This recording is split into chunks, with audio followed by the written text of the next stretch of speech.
DM ಗೌಡ್ರ ಜೊತೆಯಲ್ಲಿ ಎಂದಿನಂತೆ ಪ್ರತಿಯೊಂದು ಲೋಕಸಭಾ ಕ್ಷೇತ್ರದ ಗ್ರೌಂಡ್ ರಿಪೋರ್ಟ್ ಹೇಗಿದೆ ಅನ್ನುವಂತಹ ಮಾಹಿತಿಯನ್ನ ಅಲ್ಲಿನ ಸ್ಥಳೀಯ ಪತ್ರಕರ್ತರಿಂದ ಮಾಹಿತಿಯನ್ನ ಪಡ್ಕೊಂಡು ಒಂದಷ್ಟು ಪಕ್ಷಗಳ ಮುಖಂಡರ ಜೊತೆಯಲ್ಲಿ ಚರ್ಚೆ ಮಾಡಿ ಪಾಸಿಟಿವ್ ಅಂಡ್ ನೆಗೆಟಿವ್ ಅಂಶಗಳನ್ನ ನಿಮ್ಗೆ ಕೊಡೋ ಮೂಲಕ ಯಾವ ಕ್ಷೇತ್ರದಲ್ಲಿ ಯಾವ ಪಕ್ಷ ಮುಂದಿದೆ ಅನ್ನುವಂತಹ ಮಾಹಿತಿಯನ್ನ ಕೊಡ್ತಿದೀವಿ. ಇವತ್ತು ಕೂಡ ಒಂದು ಕ್ಷೇತ್ರವನ್ನ ಆಯ್ಕೆ ಮಾಡ್ಕೊಂಡಿದೀವಿ. ಆ ಕ್ಷೇತ್ರ ಉತ್ತರ ಕನ್ನಡ ಲೋಕಸಭಾ ಕ್ಷೇತ್ರ.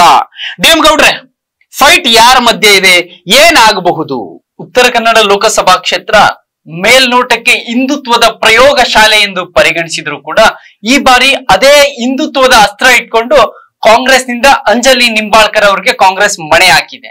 ಬಿಜೆಪಿಯಿಂದ ಮಾಜಿ ಸ್ಪೀಕರ್ ವಿಶ್ವೇಶ್ವರಯ್ಯ ಹೆಗಡೆ ಕಾಗೇರಿ ಅವರು ಸ್ಪರ್ಧೆ ಮಾಡಿರುವುದು ಇಬ್ಬರಿಗೂ ಕೂಡ ಉತ್ತರ ಕನ್ನಡ ಲೋಕಸಭಾ ಕ್ಷೇತ್ರ ಹೊಸದು.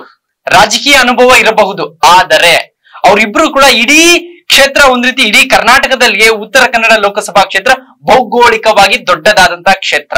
ಒಂದ್ ರೀತಿ ಕರಾವಳಿ ಮತ್ತು ಅರೆಮಲೆನಾಡು ಬಯಲು ಸೀಮೆ ಒಳಗೊಂಡಂತ ವಿಭಿನ್ನವಾದ ಈ ಕ್ಷೇತ್ರದಲ್ಲಿ ಅಲ್ಲಿಗೆ ಹಲವು ಸಮಸ್ಯೆಗಳು ಇದ್ರೂ ಕೂಡ ಹಾಲಿ ಸಂಸದ ಅನಂತಕುಮಾರ್ ಹೆಗಡೆಯವರ ಆಡಳಿತ ವಿರೋಧಿ ಅಲೆಗೆ ಈ ಬಾರಿ ಬಿಜೆಪಿಗೆ ಅಲ್ಲಿ ಕಷ್ಟ ಸಾಧ್ಯ ಗೆಲುವು ಅಂತ ಹೇಳಲಾಗುತ್ತಿದೆ. ಅದರ ಮುಂದುವರಿದ ಭಾಗವಾಗಿಯೇ ಮಾಜಿ ಸ್ಪೀಕರ್ ವಿಶ್ವೇಶ್ವರಯ್ಯ ಹೆಗಡೆ ಕಾಗೇರಿ ಅವರಿಗೆ ಬಿಜೆಪಿ ಟಿಕೆಟ್ ಕೊಟ್ಟಿರೋದು.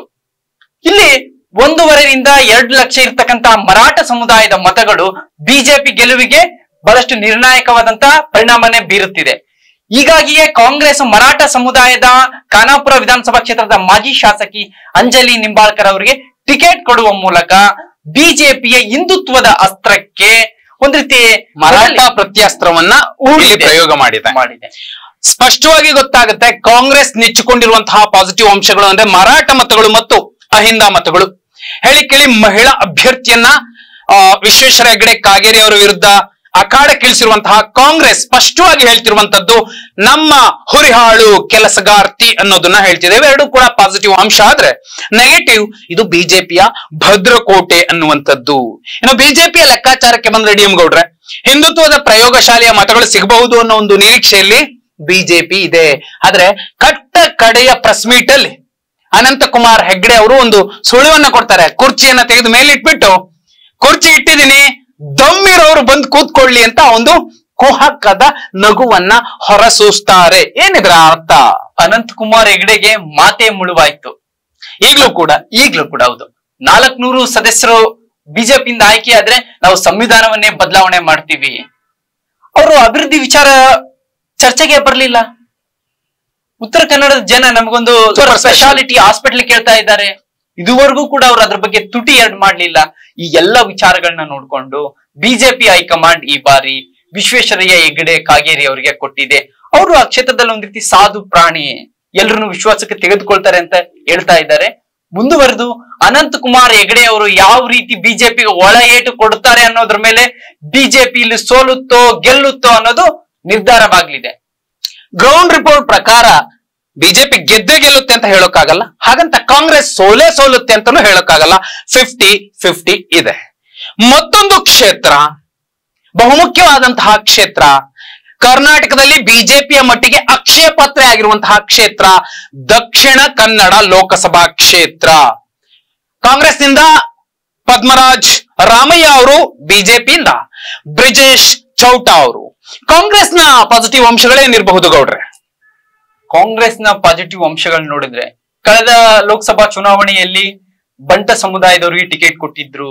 ಈ ಬಾರಿ ಜನಾರ್ದನ ಪೂಜಾರಿ ಅವರ ಆಪ್ತ ಬಳಗದಲ್ಲಿ ಗುರುತಿಸಿಕೊಂಡಿದ್ದಂತಹ ಕುದ್ರೋಳಿ ಗೋಕರ್ಣನಾಥ ದೇಗುಲದ ಟ್ರಸ್ಟಿ ಖಜಾಂಚಿ ಆಗಿರ್ತಕ್ಕಂತಹ ಪದ್ಮರಾಜ್ ರಾಮಯ್ಯಗೆ ಕೊಡುವ ಮೂಲಕ ಹಿಂದುತ್ವದ ಪ್ರಯೋಗ ಶಾಲೆಗೆ ಬಲಿಪಶುಗಳಾಗ್ತಕ್ಕಂತಹ ಬಿಲ್ಲವ ಸಮುದಾಯದ ಒಬ್ಬ ನಾಯಕನಿಗೆ ಮಣೆ ಹಾಕಿದೆ. ಆ ಮೂಲಕ ಬಿಲ್ಲವ ಮತಗಳ ಕ್ರೋಢೀಕರಣಕ್ಕೆ ಕಾಂಗ್ರೆಸ್ ಕೈ ಹಾಕಿರೋದು ಒಂದ್ ರೀತಿ ಸೊರಗಿದಂತಹ ಕಾಂಗ್ರೆಸ್ನ ಸಂಘಟನೆಗೆ ಒಂದ್ ರೀತಿ ನವ ಚೈತನ್ಯ ಬರುತ್ತಿದೆ. ಆ ಮೂಲಕ ಜನಾರ್ದನ್ ಪೂಜಾರಿ ಅವರ ಸಾಮಾಜಿಕ ಬದಲಾವಣೆಗಳಿದೆ. ಆ ಬದಲಾವಣೆಗೆ ಪದ್ಮರಾಜ್ ರಾಮಯ್ಯ ಮೂಲಕ ಮುನ್ನುಡಿ ಬರಿತಾ ಇದ್ದಾರೆ ಅಂತ ದಕ್ಷಿಣ ಕನ್ನಡ ಜನ ಮಾತಾಡ್ಕೊಳ್ತಾ ಇದ್ದಾರೆ. ಕಾಂಗ್ರೆಸ್ ಸರ್ಕಾರದ 5 ಗ್ಯಾರಂಟಿಗಳು ಕೂಡ ಕಾಂಗ್ರೆಸ್ಗೆ ಕೈ ಹಿಡಿದ್ರೆ ಒಂದ್ ರೀತಿ ಬಿಜೆಪಿಗೆ ಕೇಕ್ ವಾಕ್ ಆಗುವಂತ ಕ್ಷೇತ್ರದಲ್ಲಿ ಕಾಂಗ್ರೆಸ್ ಗೆಲುವಿನ ನಗೆ ಬೀರಬಹುದು, ಟಫ್ ಫೈಟ್ ಕೊಡಬಹುದು.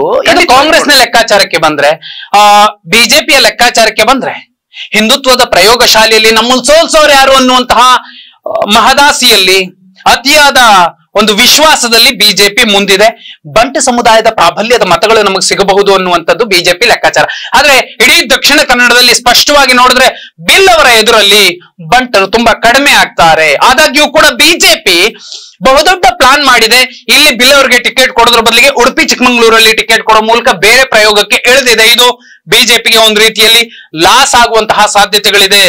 ಅಭಿವೃದ್ಧಿ ವಿಚಾರದಲ್ಲಿ ಇಲ್ಲಿ ಗೌಣ ಇದು ಬಹುಮುಖ್ಯವಾದಂತಹ ಮೈನಸ್ ಅಂಶ ಬಿಜೆಪಿಗೆ. ಯಾಕಂದ್ರೆ ಬರೀ ಹಿಂದುತ್ವ ಸಾಕು, ನೀವ್ ಯಾಕ್ರಿ ರಸ್ತೆ ಚರಂಡಿ ಬಗ್ಗೆ ಕೇಳ್ತೀರಿ, ಹಿಜಾಬ್ ಬಗ್ಗೆ ಕೇಳಿ, ಆಜಾನ್ ಬಗ್ಗೆ ಕೇಳಿ ಅನ್ನುವಂತಹ ಮಾತನ್ನ ಈಗಲೂ ಹಾಲಿ ಆಗಿರುವಂತಹ ಸಂಸದ ನಳಿನ್ ಕುಮಾರ್ ಕಟೀಲ್ ಅವರು ಹೇಳೋ ಮೂಲಕ ಹಿಂದುತ್ವಕ್ಕಷ್ಟೇ ಇಲ್ಲಿ ಬೆಲೆ, ಅಭಿವೃದ್ಧಿಗಲ್ಲ ಅನ್ನೋ ಸಂದೇಶವನ್ನ ನೇರವಾಗಿ ಬಹಿರಂಗವಾಗಿ ಕೊಟ್ಟಿದ್ದರು. ಈ ಎಲ್ಲ ಅಂಶಗಳನ್ನ ನೋಡಿದ್ರೆ ಗೌಡ್ರೆ ನೀವೇನ್ ಹೇಳ್ಬಹುದು?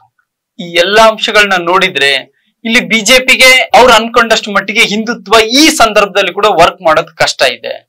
ಏನು ಬಹಳಷ್ಟು ಸೋಷಿಯಲ್ ಮೀಡಿಯಾದಲ್ಲಿ ಬಹಳಷ್ಟು ವೈರಲ್ ಆಗುತ್ತೆ ಹಾಲಿ ಸಂಸದ ನಳಿನ್ ಕುಮಾರ್ ಕಟೀಲ್ ಅವರ ಒಂದು ಸ್ಟೇಟ್ಮೆಂಟ್. ಡಾಲರ್ ಎದುರು ರೂಪಾಯಿ 15 ರೂಪಾಯಿಗೆ ಬರುತ್ತೆ ಅನ್ನುವ ಮಾತಿದೆಯಲ್ಲ, ಈಗಲೂ ಕೂಡ ಸೋಷಿಯಲ್ ಮೀಡಿಯಾದಲ್ಲಿ ಬಹಳಷ್ಟು ಜನ ಕುಹಕದ ಮಾತಾಡ್ತಾರೆ. ಈ ಮೂಲಕ ದಕ್ಷಿಣ ಕನ್ನಡದ ಖ್ಯಾತಿಗೆ ಒಂದ್ ರೀತಿ ಕಪ್ಪು ಮಸಿನ ನಳಿನ್ ಕುಮಾರ್ ಕಟೀಲು ಬರೆದ್ರು ಅನ್ನೋದು ಕೂಡ ದಕ್ಷಿಣ ಕನ್ನಡದ ಜನರ ಮನೆ ಮಾತಾಗಿದೆ. ಸೊ ಹಂಗಾಗಿ ಮುಂದಿನ ದಿನಮಾನಗಳಲ್ಲಿ ದಕ್ಷಿಣ ಕನ್ನಡದ ಜನ ಬಿಜೆಪಿ ಯಾವ ರೀತಿ ಅವ್ರನ್ನ ಸ್ವೀಕರಿಸ್ತಾರೆ ಅನ್ನೋದ್ರ ಮೇಲೆ ದಕ್ಷಿಣ ಕನ್ನಡದಲ್ಲಿ ಕಾಂಗ್ರೆಸ್ ಗೆಲ್ಲುತ್ತಾ ಬಿಜೆಪಿ ಗೆಲ್ಲುತ್ತಾ ಅನ್ನೋದನ್ನ ಕಾದ್ ನೋಡ್ಬೇಕಿದೆ.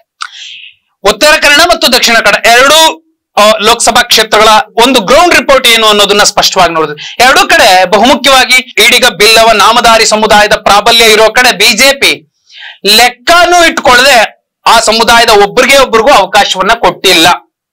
ಮೊಗವೀರರಿಗೆ ಅವಕಾಶವನ್ನ ಉತ್ತರ ಕನ್ನಡದಲ್ಲಿ ಕೊಡಬಹುದಿತ್ತು, ಅಲ್ಲೂ ಕೂಡ ಕೊಟ್ಟಿಲ್ಲ. ನಮಗೆ ಅಲ್ಪಸಂಖ್ಯಾತ ಹಿಂದುಳಿದ ದಲಿತರ ಬೆಂಬಲವೇ ಬೇಕಿಲ್ಲ, ಮೇಲ್ವರ್ಗದವರು ಸಾಕು ಅನ್ನೋ ರೀತಿಯಲ್ಲಿ ಧಾಟಿಯಲ್ಲಿ ಇದ್ದಂತೆ ಕಾಣುತ್ತೆ ಅಭ್ಯರ್ಥಿಗಳ ಲೆಕ್ಕಾಚಾರವನ್ನ ನೋಡಿದ್ರೆ. ಆದ್ರೆ ಕಾಂಗ್ರೆಸ್ ಒಂದ್ ಕಡೆ ಮರಾಠ ಸಮುದಾಯದ ಹಿಂದುಳಿದ ಸಮುದಾಯದ ಹೆಣ್ಮಗಳಿಗೆ ಅವಕಾಶ ಕೊಟ್ಟಿದ್ರೆ, ಮತ್ತೊಂದು ಕಡೆ ಕಾಂಗ್ರೆಸ್ ದಕ್ಷಿಣ ಕನ್ನಡದಲ್ಲಿ ಬಿಲ್ಲವ ಸಮುದಾಯಕ್ಕೆ ಅವಕಾಶವನ್ನ ಮಾಡಿಕೊಟ್ಟಿದೆ. ಪದ್ಮರಾಜ ರಾಮಯ್ಯ ಅವರಿಗೆ ಜನಾರ್ದನ್ ಪೂಜಾರಿ ಅವರ ಶಿಷ್ಯ ಪ್ರವೀಣ್ ಪೂಜಾರಿ ಅವರ ಹತ್ಯೆಯ ಬಳಿಕವಾದ್ರೂ ಬಿಜೆಪಿ ಇಲ್ಲಿ ಎಚ್ಚೆತ್ತುಕೊಳ್ಬೇಕಿತ್ತು, ಆ ಕೆಲಸವನ್ನ ಮಾಡಿಲ್ಲ. ಈ ಎಲ್ಲ ಅಂಶಗಳು ಕೂಡ ಬಿಜೆಪಿಗೆ ಇಲ್ಲಿ ಪಾಸಿಟಿವ್ ಗಿಂತ ನೆಗೆಟಿವ್ ಅಂಶಗಳು ಎದ್ದು ಕಾಣ್ತಿವೆ. ಆ ಕಾರಣಕ್ಕೋಸ್ಕರ ಎರಡೂ ಕ್ಷೇತ್ರಗಳಲ್ಲಿ 50-50 ಅನ್ನುವಂಥದ್ದು ಸ್ಪಷ್ಟವಾಗಿ ಕಾಣ್ತಿದೆ. ಮುಂದಿನ ಲೋಕಸಭಾ ಕ್ಷೇತ್ರ ಯಾವುದು ನಾವು ಆಯ್ಕೆ ಮಾಡ್ಕೊಂಡಿರುವಂತದ್ದು? ಹುಬ್ಳಿ ಧಾರವಾಡ ಮತ್ತು ಹಾವೇರಿಯ ಲೆಕ್ಕಾಚಾರ ಏನು ಅನ್ನೋದನ್ನ ತೋರಿಸ್ತೀವಿ. ಅದಕ್ಕೂ ಮುಂಚೆ ಉತ್ತರ ಕನ್ನಡ ಮತ್ತು ದಕ್ಷಿಣ ಕನ್ನಡ ನಿಮ್ಮ ಅಭಿಪ್ರಾಯ ಏನು ಅನ್ನೋದನ್ನ ಕಮೆಂಟ್ ಮಾಡಿ.